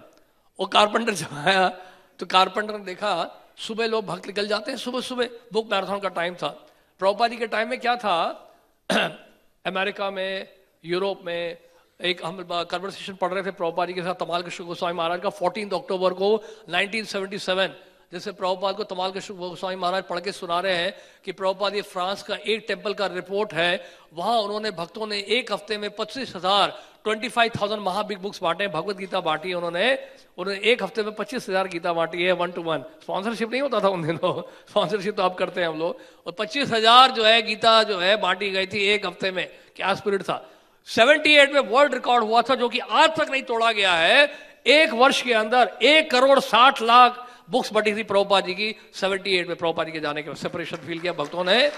1,60,00,000 बुक्स, आज तक वो रिकॉर्ड टूटा नहीं है। अब सुन रहे तुम क्या बता रहे थे? वो कारपेंटर जो है उसे देखा भक्त बड़े उत्साहित है, सुबह सुबह निकल जाते हैं और शाम को संध्या आरती में जब आते हैं तो तब भी नाच रहे होते हैं। अरे सुबह भी नाचते हैं, शाम को भी नाचते हैं, नाचते ही रहते हैं भक्त लोग। और बड़े बड़े बम्पर बजा के कीर्तन कर रहे थे, बड़े आनंदित होकर भावावेश में एक्सटेसी में थे। वो कारपेंटर बड़ा ही इन्फ्लुएंस हो गया। उसने कहा कि क्या सीक्रेट है? आप सुबह जब यहाँ मंगल आरती हो जाती है आपकी शुरू 4:30 बजे, और तो सुबह भी नाचते रहते हैं, और सुबह आप लोग निकल जाते हैं सुबह सुबह जल्दी, और शाम को वापस आते हैं, शाम को जब वापस आते हैं तो तभी नाचते रहे आप, और तभी बड़े खुश लगते हैं आप। क्या सीक्रेट है इसका? उन्होंने कहा हमारे साथ चलो फिर। तो कारपेंटर को साथ लेके चले गए, उनके हाथ में किताबें थाम दी, उन्होंने कहा ये है प्रभुपाद जी की बुक्स, जैसे हम बांट रहे हैं ना आप भी बांटो। और डिस्ट्रीब्यूट करते करते वो भक्त बन गया, वो कारपेंटर बन गया, टेम्पल में भक्त बन गया, वो बुक डिस्ट्रीब्यूटर बन गया। तो ऐसे ऐसे भक्त बनते हैं लोग। देखिए प्रभुपाद जी की कृपा है ये कि कैसे कैसे भक्त बनते हैं, आप हैरान हो जाएंगे। एक लेडी जो बोस्निया की थी, मुस्लिम लेडी, वो बॉस्टन आई थी, रहती थी बोस्निया में। कल बताया था हमें किसे बताया जानते हैं? बाहर के एक डोनर ने बताया हमें स्टोरी। कल हम गए थे, उसके बाद वो खुद ही बता रहा था ये स्टोरी। उसने कहा एक मुस्लिम लेडी से मैं मिला था बॉस्टन में, और उसने बताया कि मैं बोस्निया से हूँ और पेरेंट्स मेरे मुस्लिम हैं, मुस्लिम फैमिली से हूँ मैं, और मुझे बॉस्टन में मैं जब आई थी यहाँ पढ़ने के लिए मुझे भगवत गीता मिली, और भगवत गीता पढ़ के मैं इतनी इन्फ्लुएंस हो गई हूँ। बोलते हैं now I devotee, ISKCON devotee, I am Hare Krishna devotee, I am chanting 16 round. और मुस्लिम लेडी ने कहा, क्या बोला उन्होंने जाते हैं? उन्होंने कहा कि ये लोग कहते हैं कृष्ण हिंदू के भगवान है, कृष्ण उन्हीं के। हम तो कहते हैं देखिए कृष्ण केवल हिंदू के नहीं है, कृष्ण सबके हैं, वो तो जगन्नाथ है, पूरे जगत के नाथ है, वो सबके लिए है। वो मुस्लिम लेडी ने बोला ये बात। She was so convinced and she was chanting Hare Krishna mahamantra. देखिए बोस्निया से आई बॉस्टन, और बॉस्टन में मिली भगवत गीता, और भगवत गीता पढ़कर भक्त बने। आज देखिए अमेरिका में डिपार्टमेंट ऑफ स्पिरिचुअल वेलफेयर खोला है हार्वर्ड यूनिवर्सिटी में।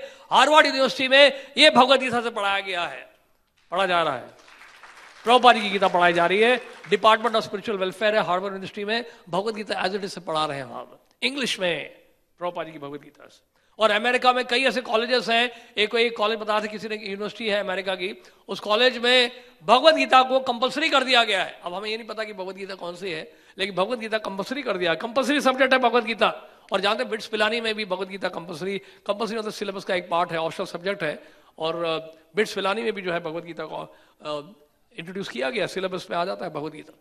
तो इस तरह से कई लोग जो है कृष्ण भावना भावित हुए, यहाँ तक इस बोले भक्ति चारू महाराज, उनको जर्मनी में जानते कौन सी किताब मिली थी? यू विल बी सरप्राइज्ड, उनको दी गई थी किताब नेक्टर ऑफ डिवोशन।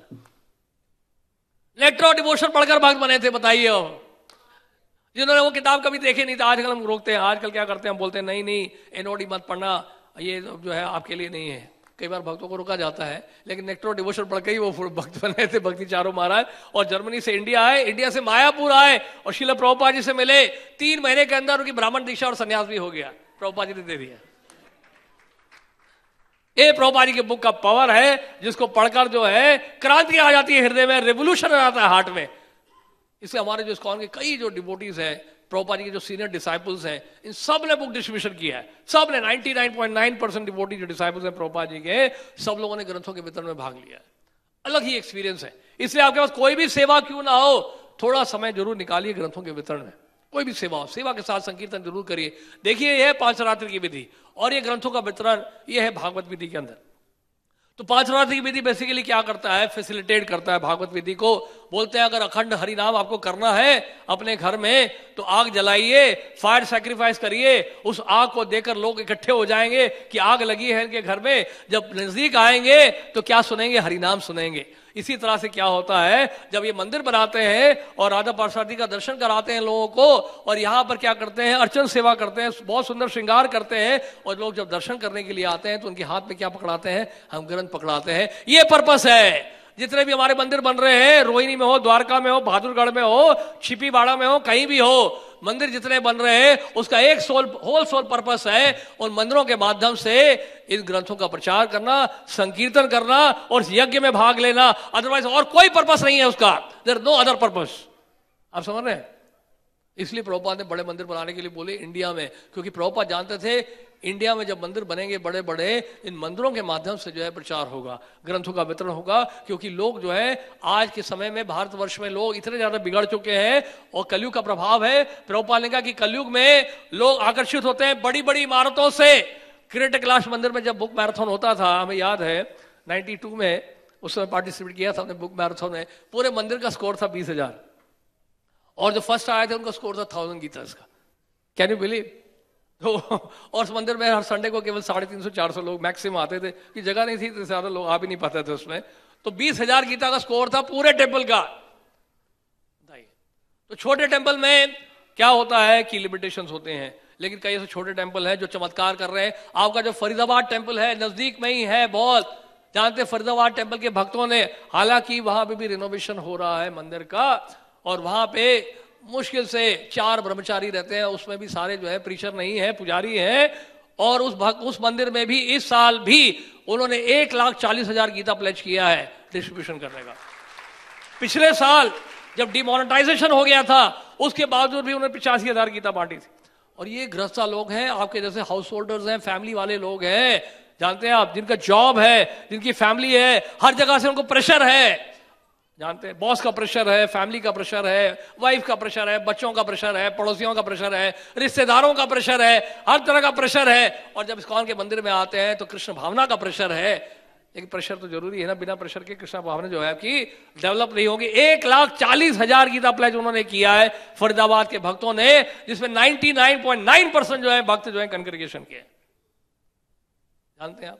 तो आप लोग भविष्य है इस सोसाइटी के। इसलिए जयप्रताप का महाराज को प्रभुपाद ने मॉन्ट्रियल में बताया था, चर्च के बाहर खड़े होके प्रभुपाद ने कहा in future our temples will be like this, कि हमारे चर्च में जैसे खाली पड़े हैं भविष्य में हो सकता है हमारे मंदिर भी खाली हो। लेकिन प्रभुपाद ने कहा outside there will be thousands and thousands of devotees outside. तो कांग्रेगेशन यानी कि आप हमारे बैकबोन है, आप हमारी रीढ़ की हड्डी है, आप हमारे लिए सब कुछ है। कहने का मतलब यह है अगर आप स्ट्रांग रहेंगे तो देखिए हो जाएगा चमत्कार। कोई भी जो है असंभव कार्य है नहीं संसार में, महाप्रभु की कृपा से असंभव कार्य संभव हो जाता है और उनकी कृपा ना हो तो संभव कार्य भी असंभव हो जाता है। ऐसे कविराज गोस्वामी ने लिखा है चैतन्य चरितामृत। तो फरीदाबाद टेम्पल में देखिए चमत्कार हो रहा है, कैसे हो रहा है नहीं। वहां एक गृहस्थ भक्त आया था भी ब्राह्मण दीक्षा लेने के लिए। उन्होंने कहा प्रभु जी हमारे जो आश्रय ग्रुप ने 12,000 गीता बांटने का प्लेज किया है, आप आशीर्वाद दीजिए कि हम इसको प्लेज को पूरा कर पाए। बड़े उत्साहित होकर खुद ही बोल रहे हैं वो, उनको फोर्स नहीं किया गया है, उनको केवल इंस्पायर किया हमने। और खुद वो लोग कोटा ले रहे हैं अपने आप बोल रहे हैं कि हम 12,000 गीता करेंगे। केवल एक आश्रय ग्रुप उनका तैयार है करने के लिए। सोचिए इस तरह से कई ग्रुप है उनके। तो where there is a will, there is a way, जहां चाह है वहां राह है। यानी कहने का मतलब ये है, ये मत सोचेगा कि कौन से आश्रम है, कौन से वर्ण में है, स्त्री है या बच्चे हैं या बूढ़े हैं या जवान है, ये सेकेंडरी है। मेन थिंग है आपका कृष्णा कॉन्शियसनेस। फरीदाबाद के गोपाल फन के बच्चे पिछले साल ग्रंथ बांटे थे। एक बच्चे ने 12 साल का लड़का था वो, उसे मॉल में खड़े होकर पूरे महीने गीता बांटी, 100 गीता निकाली उसने पूरे महीने में, 12 साल के बच्चे ने। इसे डर किस बात का? डरिए मत। वृंदावन में एक ब्रजवासी के पास एक भक्त गया, उसने कहा कि एक बात बताइए, आप तो ब्रजवासी हैं, बहुत प्योर हैं, शुद्ध हैं, हम जब प्रचार करते हैं शहरों में हमें बड़ा डर लगता है, माया बहुत स्ट्रांग है। वो जानते ब्रजवासी ने क्या बोला? ब्रजवासी ने कहा आपके दादा तो बब्बर शेर थे, तुम गीदड़ कैसे निकले? आपके दादा तो बब्बर शेर थे, तुम गीदड़ कैसे निकले? प्रचार करने से डरते हो? शर्म नहीं आती तुम्हें? ग्रंथ लेके जाओ, प्रचार करो, जाओ। यहां क्या कर रहे हो वृंदावन में? तो ये कहने का मतलब यह है कि डरने की आवश्यकता नहीं है। डर किस बात का बताइए? एक बार आप बाहर निकल जाएंगे सारा डर खत्म हो जाएगा, आप बिल्कुल बेशर्म हो जाएंगे ग्रंथों का वितरण करने के लिए। पता नहीं चलेगा कि कौन देख रहा है कौन नहीं देख रहा है। तो आप सबसे रिक्वेस्ट है, हमारा आप सबसे प्रार्थना है कि आप लोग इस ग्रंथों के वितरण में सहायता करिए। और अब ये देखिए बहुत समय हमारे पास, आज 26 तारीख नवंबर है, पूरा महीना पड़ा है हमारे पास, दिसंबर का महीना पड़ा है और जनवरी के महीने में भी आप कर सकते हैं। और आने वाली 30 तारीख को गीता जयंती है, जिस दिन भगवान श्री कृष्ण ने गीता का उपदेश दिया। देखिए कृष्ण आपके जो है सारथी बन चुके हैं। आप अर्जुन गए थे द्वारका, दुर्योधन भी गए थे द्वारका। जानते क्या हुआ? अर्जुन जो है कृष्ण के चरणों के सामने खड़े हो गए और दुर्योधन उनके सिरहाने के पास खड़े हो गए। कृष्ण ने आंखें बंद की हुई थी जानबूझ के, उनको जब पता था कि दुर्योधन जो है आ चुके हैं, लेकिन कृष्ण ने आंखें खोलकर बताया मैंने तो सबसे पहले अर्जुन को देखा है। तो उन्होंने कहा, कृष्ण ने एक बात बोली, उन्होंने कहा देखो दुर्योधन तुम भी योग्य हो, तुम भी योग्य हो, तुम दोनों ही योग्य हो। नहीं, एक चीज मैं बताना चाहता हूं, एक तरफ मेरी नारायणी सेना है और एक तरफ मैं हूं। मैं इस युद्ध भूमि में शस्त्र नहीं उठाऊंगा, सारथी बन जाऊंगा लेकिन शस्त्र नहीं उठाऊंगा। और दूसरी ओर मेरी नारायणी सेना है, बताओ क्या चाहिए। तो अर्जुन ने कहा कि कोई बात नहीं, अब शस्त्र नहीं उठाएंगे, हम तो केवल आपको चाहते हैं, हमें नारायणी सेना नहीं चाहिए। तो दुर्योधन ने सोचा कि अर्जुन तो बेवकूफ है, नारायणी सेना को छोड़ दिया जिसमें 10 लाख योद्धा थे। द्वारका की नारायणी सेना में 10 लाख योद्धा थे और अर्जुन ने जो है इसको छोड़ दिया कृष्ण के लिए, कृष्ण को स्वीकार किया और उन्होंने नारायणी सेना को छोड़ दिया। दुर्योधन बड़ा खुश हो गया नारायणी सेना लेकर, लेकिन जिसके पास शक्तिमान ही नहीं है वो शक्ति लेके क्या करेगा। हनुमान जी चले गए, रावण की लंका जला दी हनुमान जी ने, क्योंकि रावण जो है सीता जी को ले गया, राम को पीछे भूल गया। आप जानते हैं, तो इसलिए क्या है कि याद रखिए, जब कृष्ण आपके साथ में होंगे तो कोई भी कार्य असंभव नहीं है आपके लिए। महाभारत का जब युद्ध समाप्त हो गया, रथ के पास खड़े थे और अर्जुन ने पूछा कृष्ण से, उन्होंने कहा हे कृष्ण एक बात बताइए, इस महाभारत के युद्ध में आपने कहा कि हर कदम में हर पल आप ही ने सब कुछ किया है, लेकिन मुझे ऐसा कुछ लग नहीं रहा है, कैसे बात को मैं मानूं, कैसे विश्वास करूं। उन्होंने कहा अर्जुन अब रथ से नीचे उतर जाओ। नहीं नहीं पहले आप उतरिए, मैं कह रहा हूं पहले आप उतर जाओ। तो अर्जुन रथ से नीचे उतरे।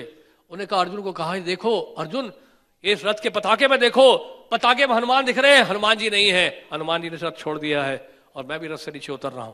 कृष्ण जैसे रथ से नीचे उतरे, जानते क्या हुआ, रथ पे विस्फोट हो गया, एक्सप्लोशन हो गया। वो देखा अर्जुन क्या हुआ रथ के साथ, इस रथ पे विस्फोट हो गया। यही हाल तुम्हारा हो जाता, तुम क्या सोच रहे हो। भीष्म पितामह ने जो बाण छोड़े, द्रोणाचार्य ने जो बाण छोड़े, कृपाचार्य ने जो बाण छोड़े, कर्ण ने जो बाण छोड़ा, वो साधारण बाण थे, ये साधारण बाण नहीं थे। उस बाण का अभी भी असर है, देखो इन रथ पे। भीष्म पितामह के सामने तुम कुछ नहीं थे, उनका एक ही बाण तुम्हारे लिए काफी था। आप समझ रहे हो, भीष्म पितामह जब तुम्हारे ऊपर आक्रमण कर रहे थे तो मैंने तुम्हारी रक्षा की थी, भूल गए तुम। कर्ण तुम्हारे ऊपर आक्रमण कर रहा था तो मैंने तुम्हारी रक्षा की थी। गुरु द्रोणाचार्य तुम्हारे ऊपर आक्रमण कर रहे थे तब भी तुमने तुम्हारी मैं रक्षा कर रहा था, तुम भूल गए क्या। अर्जुन को तो बात बस समझ में आ गई। देखिए ये रथ के साथ क्या हालत हुई, वही हालत मेरी हो जाती अगर जो है कृष्ण मेरे साथ में नहीं होते। हर कदम में कृष्ण मेरी सहायता कर रहे थे। आपको तो केवल ग्रंथ लेके बाहर जाना है, महाभारत का युद्ध में नहीं लड़ना है आपको, तो आपको तो केवल भगवत गीता लेके जानी है साथ में। ठाकुर जी ने सब कुछ देखिए आपकी व्यवस्था कर दी है, प्रभुपाद ने कुकिंग भी कर लिया है, भोग भी लगा दिया है, प्रसाद थाली में भी रख दिया है, आप तो केवल पाना है और उसका वितरण करना है, बस इतना काम नहीं कर सकते क्या हम लोग, बताइए। आपको तो केवल पोस्टमैन का काम करना है, इन ग्रंथों को लेके बाहर जाना है। अरे प्रभुपाद रात के 12:30 बजे उठ के, रात को 12:30 बजे उठ के इन ग्रंथों का अनुवाद करते थे, संस्कृत भाषा से अंग्रेजी भाषा में अनुवाद करते थे। प्रभुपाद कितना कष्ट उठाया प्रभुपाद जी ने ग्रंथों का अनुवाद करने के लिए, आप अंदाजा नहीं लगा सकते हैं। रात को बैठे बैठे प्रभुपाद जी ट्रांसलेट करते थे श्रीमद् भागवतम का। और एक दफे क्या हुआ, प्रभुपाद जी लंबी यात्रा से जा रहे थे, लंबी यात्रा करके आए थे और प्रभुपाद जी का क्या था, जेटलैग कभी नहीं होता था। जेटलैग का मतलब होता है अगर अमेरिका से अभी आए हैं आप और रात को जो है आप जागेंगे और दिन में सोएंगे, सब गाँव का बायोलॉजिकल जो सिस्टम में सारा बदल जाता है, तो एडजस्ट होने में बड़ा टाइम लगता है लोकल वेदर कंडीशंस के हिसाब से और लोकल टाइम जोन के हिसाब से बॉडी एडजस्ट करने में समय लगता है। तो 1 हफ्ता 10 दिन कई बार लग जाता है, कई जब इंटरनेशनल टूर से जब आते हैं। प्रभुपाद जी के ऊपर कोई इफेक्ट नहीं पड़ता उसका जेट लैग का। यानी कहने का मतलब है प्रभुपाद जी कहीं भी जाते उनका जो डेली शेड्यूल है वही होता, सेम शेड्यूल होता। और भक्त लोग आके जो है उनके साथ यात्रा में निकले होते हैं, सेक्रेटरी सर्वेंट जो भी थे, उनकी तो हालत ही खस्ता हो जाती। प्रभुपाद जी के लिए कहते वो कि हम अर्ली 20s में थे लेकिन प्रभुपाद जी के साथ हम लोग नहीं कर पाते थे, बहुत टफ था। और प्रभुपाद जी की डांट भी पड़ती थी। उनके साथ लंबी यात्रा करने के बाद सुबह प्रभुपाद 4 बजे रूम में आएंगे, उठाएंगे मंगल आरती के लिए। बोलते हैं कि आप लोग मंगल आरती में क्यों नहीं उठे, अभी तक सो रहे आप लोग। बोलेगा कि Prabhupada we are so tired, it was very very hectic, such a long tour. Prabhupada ने कहा I am not tired, why you are tired. Okay, Prabhupada, but you are a pure devotee. Prabhupada ने कहा, why you are not pure devotee? Prabhupada कहते हैं, you people are worse than कर्मीस। Prabhupada ने कहा, ये जो बाहर कर्मी लोग हैं, ये जो नॉन डिवोटीज हैं, they are working hard, 12 hours a day, 15 hours a day। जानते हैं मुकेश अंबानी कितने बजे ऑफिस में आता है रोज? मुकेश अंबानी के बारे में कल बताया था मुझे किसी ने, सुबह 8 बजे आता है और रात के 12 बजे जाता है घर वापस। Can you believe? 16 hours a day non stop, और डेली 6-7 घंटे नॉन स्टॉप बोलता ही रहता है मीटिंग में। क्या हाई लेवल की एनर्जी है, विभूति है एक तरह का वो। नहीं उसके बाद अगर धन है तो कोई तो शक्ति दे होगी भगवान ने उसको, ऐसे थोड़ा काम कर रहा है वो, क्योंकि हम गए थे किसी की बात, तो उनके जो लड़का है उनका प्रेसिडेंट है ऑफ रिलायंस कंपनी में, तो वो उनका राइट हैंड है। तो उन्होंने बताया हमें कि उनको भी बिठा के रखता है 11:30 बजे तक। वो 11:30 बजे वो प्रेसिडेंट है रिलायंस कंपनी का, 11:30 बजे जाता है घर, वापस जाता है, सुबह 9 बजे आता है वो। और अंबानी जी जो सुबह आते हैं 8 बजे और रात के 12 बजे घर जाते हैं। हेलीपैड है उनके घर में, 35 स्टोरी का बिल्डिंग है, और हेलीपैड है, हेलीकॉप्टर से आते हैं, हेलीकॉप्टर से वापस जाते हैं। वो जमीन में कदम नहीं रखते हैं, जस्ट लाइक ए डेमिगॉड। 16 घंटे ही working hard every day to earn money, सोच के देखिए। और हमारे पास सब कुछ, हमारे बॉस तो कृष्ण है भैया, मुकेश अंबानी नहीं है। उनके पास कितना पैसा सोच के देखो आप। नहीं, जो मुकेश अंबानी जो है 16 घंटे काम करता है, तो क्या लगता है कृष्ण केवल 16 घंटे ही करते होंगे? कृष्ण तो 24 घंटे करते हैं, कभी सोते ही नहीं है। हमारे लिए हमेशा चिंता करते हैं, भक्तों के लिए चिंता करते रहते हैं कृष्ण। तो इसलिए कृष्ण के लिए कितना काम हमें करना चाहिए। अगर अंबानी के साथ रहकर आप जो है 12-13 घंटे 14 घंटे काम कर सकते हैं, तो कृष्ण के साथ रहते कि क्या 8-10 घंटे नहीं कर सकते हम मेहनत? बताइए। और वही मेहनत अगर हम करें कृष्ण की सेवा में, ग्रंथों के वितरण में, क्या चमत्कार हो जाएगा। रिलायंस इंडस्ट्री तो कुछ भी नहीं है हमारे सामने, फिर ऐसी इंडस्ट्री खड़ी हो जाएगी, स्पिरिचुअल इंडस्ट्री खड़ी हो जाएगी, पूरा संसार देखेगा इस्कॉन को। आज आप माने ना माने, कहीं भी आप जाइए, इस्कॉन का बहुत नाम है, गुडविल है। हम गए थे, कंपनी में गए थे, हमने नाम नहीं बताएंगे आपको, और हम लोग गए थे अपॉइंटमेंट लेने के लिए। हम कहीं और गए थे, हमने कहा चलो अपॉइंटमेंट लेते फिर मिल लेंगे। और जानते जैसे ही कार्ड अंदर हमने भेजा, तुरंत उसने अंदर बुला लिया हमें, जस्ट बिकॉज कि हम इस्कॉन से हैं। 1 सेकंड में अंदर बुला लिया विदाउट एनी अपॉइंटमेंट, और उससे मिलना बड़ा मुश्किल था उस व्यक्ति से। तो कहने का मतलब यह है कि आज इस्कॉन का इतना गुडविल है। आप छोटा अगर सोच रहे हैं, ये फिर हमारी ही कमी है, ये इस्कॉन की कमी नहीं है, ना प्रभुपाद की बुक्स की कमी है। आप जो भी सोचिए, प्रभुपाद ने कहा शिकार करो तो गैंडे का शिकार करो। गैंडा अगर मार दिया तब भी जय जयकार होगी आपकी, और नहीं मार पाए तब भी जय जयकार होगी। ये मत बोलना कि आज मैं एक गीता बांटूंगा पूरे दिन। आप इतना जरूर बोल सकते हैं कि मैं आज कम से कम 100 लोगों को मिलूंगा। जानते हैं, जब आप 100 लोगों को मिलते हैं, गीता देने का प्रयास करते हैं उन 100 लोगों को, कि कृष्ण की नजर में आपने एक गीता नहीं बांटी है, कृष्ण की नजर में आपने 100 गीता बांटी है। 100 लोगों से मिले हैं, क्योंकि प्रयास हमने किया है उन लोगों को गीता देने का। वो कृष्ण देखते हैं। कृष्ण को हमारी सेवा की आवश्यकता नहीं है, उनको हमारी शरणागति की आवश्यकता है। याद रखिए, सेवा करने वाले तो भगवान के धाम में, गोलोक धाम में अनंत कोटि गोपियां हैं। जानते हैं, करोड़ों करोड़ों खरबों खरबों गोपियां कृष्ण के रासलीला में भाग ले रही हैं। हम जैसे बद्ध जीवात्मा, तुच्छ बद्ध जीवात्माओं को क्यों लेंगे सेवा में? बताइए। बद्ध जीवात्मा से भगवान सेवा नहीं लेते हैं। ठाकुर जी उतनी सेवा लेते हैं जितना कि शुद्ध भक्त हमसे लेते हैं कृष्ण की सेवा। शुद्ध भक्त जितना हमसे सेवा ले रहे हैं, उतना ही सेवा कृष्ण हमसे स्वीकार कर रहे हैं अभी।